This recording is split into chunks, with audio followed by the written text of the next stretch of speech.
The ratio of incomes of two persons is 9:7। मतलब क्या दिया हुआ है, दो व्यक्ति है, पहला व्यक्ति 9 पार्ट्स कमाता है तो दूसरा व्यक्ति 7 पार्ट्स कमाता है, और रेशियो ऑफ एक्सपेंडिचर कितना दिया हुआ है 4:3। यानी पहला व्यक्ति अगर 4 पार्ट्स खर्चे करता है तो दूसरा व्यक्ति जो है वो 3 पार्ट्स खर्चे करता है। लेकिन सेकंड क्वेश्चन पार्ट में बता रहा है, क्वेश्चन के सेकंड पार्ट में, कि दोनों मैनेज कर लेते 2000 रुपए मंथली बचा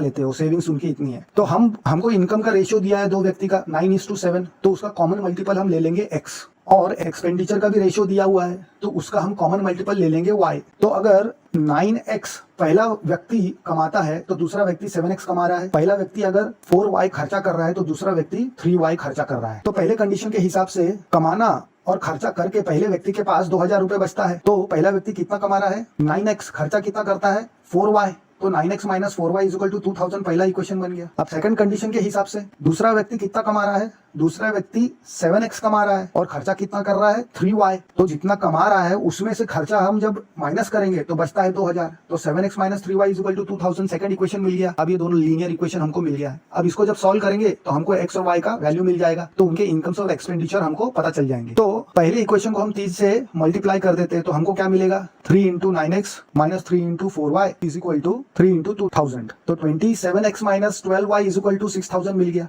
थर्ड इक्वेशन। अब जो सेकंड इक्वेशन है उसको हम 4 से मल्टीप्लाई कर देंगे क्योंकि हमको कॉमन टर्म चाहिए, तो 7 4 28x and 4 3 12y is equal to 8000। अब यहाँ पे जो कॉमन टर्म है हमको y के कोएफिशिएंट का मिल रहा है 12y दोनों इक्वेशन में, थर्ड एंड फोर्थ इक्वेशन में, और दोनों का साइन सेम होने के कारण हमको सब्सट्रैक्ट करना पड़ेगा दोनों इक्वेशन को, दोनों इक्वेशन का डिफरेंस लेना पड़ेगा। तो इक्वेशन 3 हम 4 में से माइनस करेंगे, तो इक्वेशन 3 4 में से माइनस करेंगे तो 12y कैंसिल हो जाएगा, सेकंड टर्म जो है पूरा नेगेटिव हो जाएगा, साइन बदल जाएगा, जो प्लस है वो माइनस हो जाएगा, जो माइनस है वो प्लस हो जाएगा, 12y कैंसिल हो जाएगा, और 28x में से 27x जाएगा तो x ही बचेगा, और 8000 में से 6000 जाएगा तो 2000 बचेगा, तो x इज इक्वल टू 2000 हमको मिल जाएगा। अब ये वैल्यू हम पहले इक्वेशन में पुट कर देंगे, तो 9 into 2000 minus 4y is equal to 2000, तो 9 टू 18,000 हो जाएगा, 18,000 कांस्टेंट टर्म है और राइट साइड में जाएगा, तो 18,000 में से 2000 गया तो 16,000 बच गया नेगेटिव में, तो इधर माइनस 4 है तो माइनस माइनस कैंसिल हो जाएगा, तो 4y is equal to 16,000 and y is equal to 16,000 by 4, that is हमको क्या मिल जाएगा 4000। तो y की वैल्यू हमको 4000 मिल गई। तो इसका मतलब क्या है, जो दो लीनियर इक्वेशन हमने बनाए थे उसको हमने सॉल्व किया